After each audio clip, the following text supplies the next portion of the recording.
Green life സ്റ്റൈലിലേക്ക് എൻ്റെ എല്ലാ കൂട്ടുകാർക്കും സ്വാഗതം. അപ്പോൾ ഫ്രണ്ട്സ്, ഇന്ന് നമ്മളൊരു ഇഞ്ചിക്കറിയാണ് കേട്ടോ ഉണ്ടാക്കാൻ പോണത്.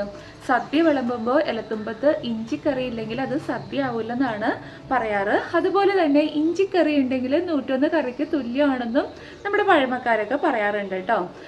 പക്ഷേ ഇഞ്ചിക്കറി ഒട്ടുമിക്ക വീടുകളിലും അങ്ങനെ സാധാരണ ഉണ്ടാക്കാറില്ല. കാരണം അവർക്ക് കുറച്ചൊരു ഇഞ്ചിക്കറി അതെങ്ങനെ ഉണ്ടാക്കാൻ, അത് ഇത്തിരി പാടല്ലേ, അങ്ങനെയൊക്കെ എല്ലാവർക്കും ഒരു ടെൻഷനാണ്. പക്ഷെ അതിൻ്റെ ഒന്നും ആവശ്യമില്ല കേട്ടോ. വളരെ സിമ്പിളായിട്ട് നമുക്ക് ഉണ്ടാക്കിയെടുക്കാൻ പറ്റുന്ന ഒരു കറിയാണ് ഇഞ്ചിക്കറി. അതൊന്നും അതിൻ്റെ ഇഞ്ചിയുടെ ഒന്ന് തൊണ്ട് കളയാനും അരിഞ്ഞെടുക്കാനും ഒക്കെ മാത്രമേ കുറച്ച് ടൈം പിടിക്കാറുള്ളൂ. അത് കഴിഞ്ഞ് ഉണ്ടാക്കാൻ വളരെ സിമ്പിളാണ്. കുറച്ച് സമയം കൊണ്ട് തന്നെ നമുക്ക് നല്ലൊരു ടേസ്റ്റി ആയിട്ടുള്ളൊരു ഇഞ്ചിക്കറി ഉണ്ടാക്കാൻ സാധിക്കും കേട്ടോ.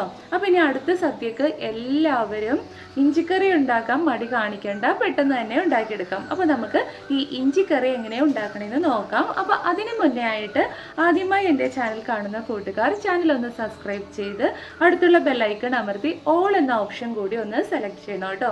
എങ്കിലേ ഞാനിടുന്ന എല്ലാ വീഡിയോസിൻ്റെയും നോട്ടിഫിക്കേഷൻ നിങ്ങൾക്ക് വരികയുള്ളൂ. അപ്പോൾ നമുക്ക് ഈ ഇഞ്ചിക്കറി എങ്ങനെ ഉണ്ടാക്കണമെന്ന് നോക്കാം. 300 ഗ്രാം ഇഞ്ചിയാണ് ഞാനിവിടെ എടുത്തേക്കുന്നത്. ഇനി ഇതിൻ്റെ തൊണ്ടെല്ലാം കളഞ്ഞ് വൃത്തിയാക്കി കഴുകി എടുത്തിട്ടുണ്ട്. ഇനി ഞാനിത് ചെറിയ കഷ്ണങ്ങളാക്കി വട്ടത്തിൽ അരിഞ്ഞെടുക്കുകയാണ് കേട്ടോ, കനം കുറച്ച്. അപ്പോൾ നിങ്ങളിത് വട്ടത്തിൽ തന്നെ അരിയണം. നീളത്തിലെല്ലാം അരിഞ്ഞിട്ടുണ്ടെങ്കിൽ കറിയിൽ നാര് വരാൻ സാധ്യതയുണ്ട്. അതുകൊണ്ട് കനം കുറച്ച് വട്ടത്തിൽ തന്നെ അരിഞ്ഞെടുക്കണം. അപ്പോൾ ഞാനിപ്പോൾ എല്ലാ ഇഞ്ചിയും കനം കുറച്ച് വട്ടത്തിൽ അരിഞ്ഞെടുത്തിട്ടുണ്ട്.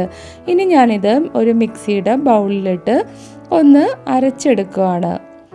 അപ്പോൾ നമ്മളിത് അരക്കണ സമയത്ത് ഇതിനകത്ത് വെള്ളമൊന്നും ചേർക്കേണ്ടതില്ല കേട്ടോ.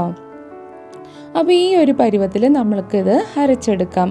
അതിനുശേഷം നമുക്ക് ഈ ഇഞ്ചി ഒന്ന് പിഴിഞ്ഞ് ഇതിൻ്റെ ജ്യൂസും ഇഞ്ചിയും രണ്ടും സെപ്പറേറ്റ് ചെയ്തെടുക്കാം.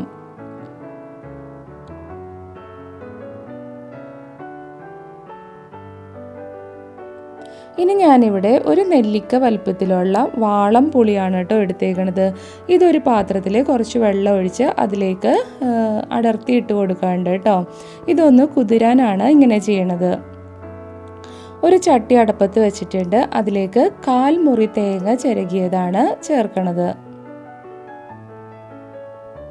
ഇനി ഒരു 10 ചോളയോളം വെളുത്തുള്ളിയും കൂടിയും ചേർക്കാറുണ്ട്. ഇനി 1 ടേബിൾ സ്പൂൺ ഉലുവ കൂടി ഇട്ട് നന്നായിട്ടൊന്ന് വറുത്തെടുക്കാം. ഇതിലേക്ക് കുറച്ച് ഓയിലും കൂടി ഒഴിച്ചിട്ടുണ്ട്. ഇനി ഒന്ന് ഗോൾഡൻ ബ്രൗൺ ആവണ വരെ നമുക്കൊന്ന് ഇളക്കി കൊടുക്കാം. അപ്പോൾ ഇതിപ്പോൾ ഒരു ഗോൾഡൻ ബ്രൗൺ ആയിട്ടുണ്ട്. ഇനി നമുക്കിതിലേക്ക് കുറച്ച് പൊടികളും കൂടി ആഡ് ചെയ്യാനുണ്ട്. ആദ്യം തന്നെ ഞാനൊരു വലിയ സ്പൂൺ മല്ലിപ്പൊടിയാണ് ഇട്ടത്. ഇനി ഇതിലേക്ക് കുറച്ച് മഞ്ഞൾപ്പൊടിയും കൂടിയും ചേർക്കാറുണ്ട്.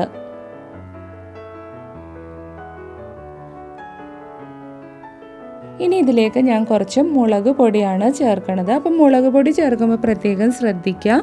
ഇഞ്ചിക്ക് എരിവുള്ളത് കൊണ്ട് മുളക് പൊടി കുറവ് ചേർത്താൽ മതി. ഇനി ഇതെല്ലാം ഞാനൊരു പാത്രത്തിലേക്ക് മാറ്റുന്നുണ്ട്. അതിനുശേഷം നമ്മളിപ്പോൾ ഈ വറുത്ത ഈ കൂട്ട് ഒരു മിക്സിയുടെ ബൗളിലിട്ട് 1/4 ഗ്ലാസ് വെള്ളം ഒഴിച്ച് വെണ്ണപ്പരുവത്തിൽ അരച്ചെടുക്കണം.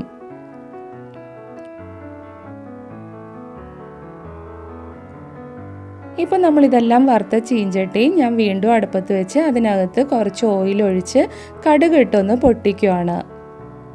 അപ്പോൾ ഈ കടുകൊന്ന് പൊട്ടി വരുമ്പോൾ ഇതിലേക്ക് 3 വറ്റൽ മുളക് നീളത്തിൽ മുറിച്ച് വെച്ചത് ഇട്ടൊന്ന് ഇളക്കി എടുക്കാം. അപ്പോൾ ഇത് നമുക്ക് നമ്മുടെ ഇഞ്ചിക്കറിക്ക് വറവലായിട്ടാണ് കേട്ടോ നമ്മളിത് ചെയ്യണത്.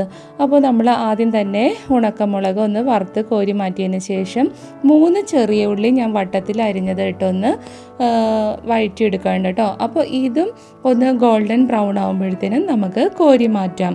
ഇതെല്ലാം നമുക്ക് ഇഞ്ചിക്കറി ഉണ്ടാക്കിയതിന് ശേഷം അതിനകത്ത് ഇടാനുള്ളതാണ് കേട്ടോ.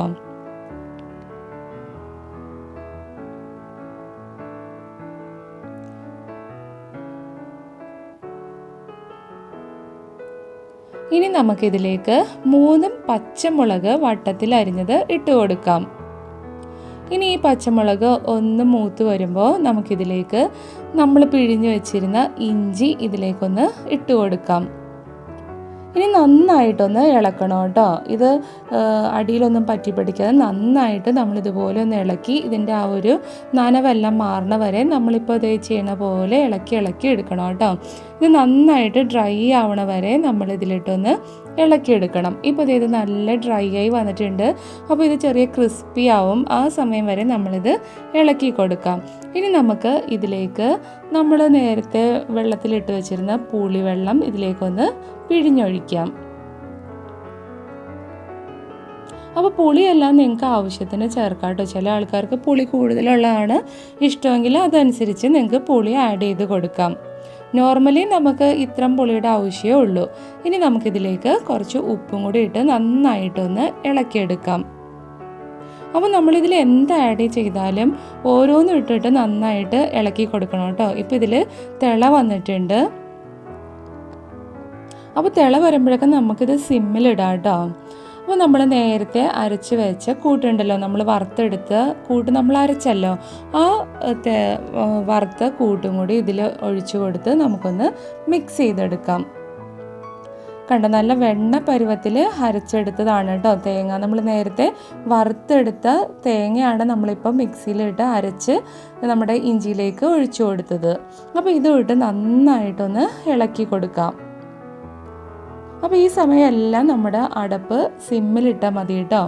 ഇനി നമുക്കിതിലേക്ക് നമ്മൾ പിഴിഞ്ഞ് വെച്ചിരുന്ന ഇഞ്ചിയുടെ ജ്യൂസ് ഉണ്ടല്ലോ, ആ ജ്യൂസ് കൂടി ഇതിലേക്ക് ഒഴിച്ചു കൊടുക്കാം. അപ്പോൾ ഇത് കണ്ട് ഈ പാത്രത്തിനടിയിൽ വെളുത്ത കളറിലുള്ള ഒരു കാരമുണ്ട്. അപ്പോൾ ഈ കാരം നമ്മളിതിൽ ഒഴിക്കരുത് കേട്ടോ.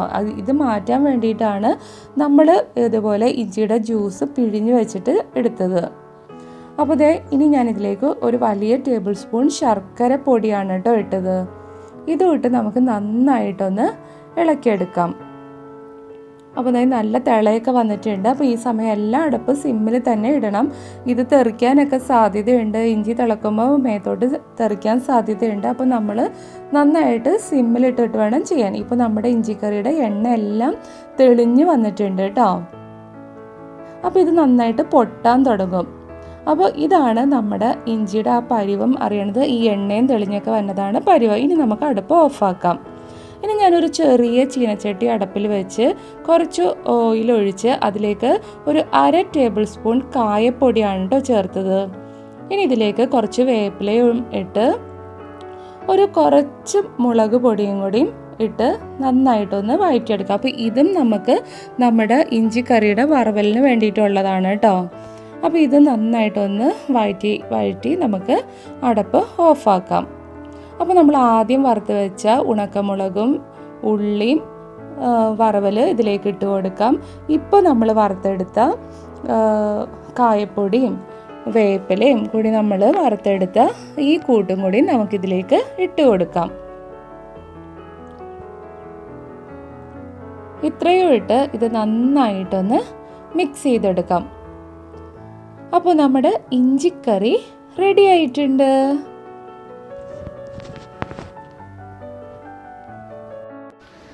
എല്ലാവരും കണ്ടല്ലോ, ഇഞ്ചിക്കറിയൊക്കെ നമ്മൾ എത്ര സിമ്പിളായിട്ടാണല്ലേ ഉണ്ടാക്കിയത്. അപ്പോൾ ഇനി എൻ്റെ എല്ലാ കൂട്ടുകാരും ഇഞ്ചിക്കറിയൊക്കെ വീട്ടിൽ മാസത്തിലൊരു 2 പ്രാവശ്യമെങ്കിലും നിങ്ങൾ ഉണ്ടാക്കണം കേട്ടോ. കാരണം ഇഞ്ചിക്കറി നമ്മുടെ ഹെൽത്ത് വൈസ് നമുക്ക് കഴിക്കുന്നത് വളരെ നല്ലതാണ്. അതുകൊണ്ട് തന്നെ നമ്മൾ ഒരു പ്രാവശ്യം ഉണ്ടാക്കിയിട്ടുണ്ടെങ്കിൽ നമുക്ക് അത് ഒരാഴ്ച വരെയൊക്കെ കേടാവാതെ, ഫ്രിഡ്ജിൽ പോലും വെക്കാതെ കേടാവാതെ ഇരിക്കും. അപ്പോൾ നമുക്ക് എല്ലാ ദിവസവും ഊണ് കഴിക്കുമ്പോഴത്തേനും അതിൽ നിന്ന് കുറച്ചെടുത്ത് കഴിക്കണത് നമ്മുടെ ഹെൽത്തിന് വളരെ നല്ലതാണ്. അപ്പോൾ ഇനി ഉണ്ടാക്കാൻ പാടാണ് എന്നൊക്കെ പറഞ്ഞ് ആരും ഇഞ്ചിക്കറി ഉണ്ടാക്കാതിരിക്കേണ്ട. എല്ലാവരും ഇഞ്ചിക്കറിയൊക്കെ ഉണ്ടാക്കണം. എന്നിട്ട് ഉണ്ടാക്കിയിട്ട് നിങ്ങളുടെ ആ ഒരു എക്സ്പീരിയൻസ് എനിക്കൊന്ന് കമൻറ്റ് ചെയ്യണം കേട്ടോ. അപ്പോൾ എൻ്റെ വീഡിയോ ഇഷ്ടപ്പെട്ടെങ്കിൽ ലൈക്ക് ചെയ്യാനും ഷെയർ ചെയ്യാനും കമൻറ്റ് ചെയ്യാനും മറക്കരുത്. അപ്പോൾ ഇനി നമുക്ക് അടുത്തൊരു വീഡിയോയിൽ കാണാം. ബൈ.